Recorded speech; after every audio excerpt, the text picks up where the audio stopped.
जय माता दी दोस्तों। आज हम बात करने जा रहे हैं कोरोना रेमेडीज़ के बारे में डिस्कस करेंगे। तो यहाँ पे देखेंगे कोरोना रेमेडीज़ में लगातार गिरावट देखने को मिल रहा है। जी हाँ, इसमें देखेंगे लगातार गिरावट देखने को मिल रहा है, जिसमें कि जितने भी रिटेल इन्वेस्टर हैं वो फंसे पड़े हुए हैं। उसके पीछे का रीज़न ये है कि आईपीओ जिसको आईपीओ मिला वो आई थिंक प्रॉफिट बुकिंग करके वो बाहर निकल चुके होंगे, और जिसने सोचा था आईपीओ लिस्टिंग के बाद इसमें गेन मिलेगा वो गेन नहीं मिलता है।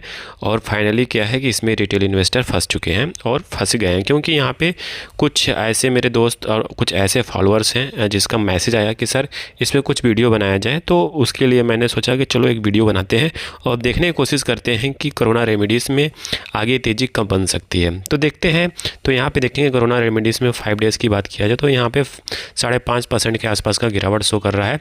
वहीं बात करते हैं चार्ट पे देखेंगे तो चार्ट में अगेन कंटिन्यूसली यहाँ पे गिरावट देखने को मिल रहा है। तो देखिए क्या है कि अभी इसमें इतना अच्छा चार्ट तो बना नहीं है कि आपको सपोर्ट रेजिस्टेंस का पता चलेगा। बट एक चीज़ मैं आपको बता दूं, कोरोना रेमेडीज़ में ऐसा हमें क्या आइडेंटिफाई करना चाहिए जिससे पता लग सके कि अभी इसमें तेज़ी कब बनेगी। तो अभी क्या है कि अब इसका जो प्राइस है कंसोलिडेट कर रहा है अपने हायर लेवल से, क्योंकि इसमें देखेंगे कंपनी के एक चीज़ें आइडेंटिफाई किया जो मुझे लग रहा है कि कंपनी जो शेयर्स है वो अधिक कॉस्टली हो चुका है। जी हाँ, अधिक महंगा हो चुका है। तो यहाँ पे देखेंगे मार्केट कैप है 8,409 करोड़ के आसपास और करंट प्राइस है 1,375 के आसपास। हाई लगाया था 1,499 मतलब 1,500 के आसपास का, और लो अभी चल रहा है 1,340 के आसपास।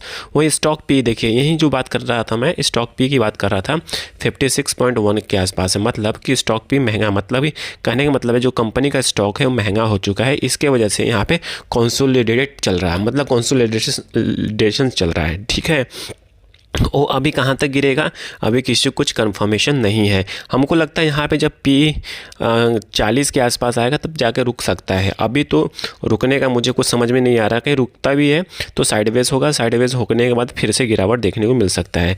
डिस्क्लेमर के रूप में यहाँ पे कोई बाय सेल का रिकमेंडेशंस नहीं है, जस्ट एजुकेशन पर्पस इन्फॉर्मेशन को शेयर किया जा रहा है।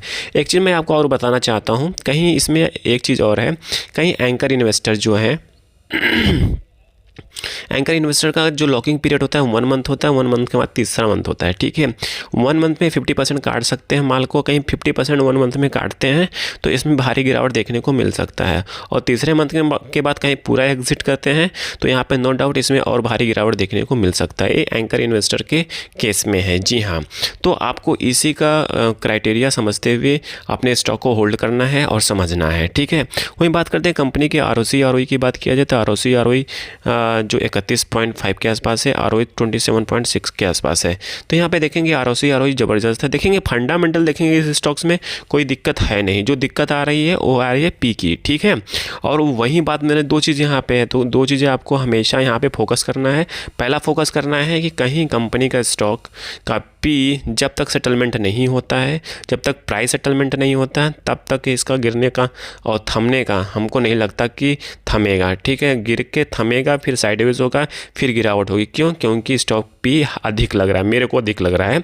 ठीक है, और दूसरा चीज़ मैं आपको एक चीज़ बता दूं, कहीं एंकर इन्वेस्टर इसमें से बाहर निकलते हैं 1 मंथ के बाद तो इसमें और भारी गिरावट देखने को मिलती है। ये 2 पैटर्न है और ये 2 फैक्ट है। ठीक है, कहीं इस पर आप चीज़ ध्यान देते हैं और समझ जाते हैं तो नो डाउट आपको इस शेयर से निकलने में दिक्कत नहीं होगी। ठीक है, फिर बात करते हैं कंपनी के बैलेंस शीट की बात किया जाए तो बैलेंस शीट ज़बरदस्त है, कोई दिक्कत की बात नहीं है। तो यहाँ पे देखेंगे सेल्स ग्रोथ की बात किया जाए, चाहे 2023 हो, 24 हो, 25 हो, हमेशा कंपनी ने अच्छा इन्वेस्टमेंट, अच्छा रिटर्न दिया है।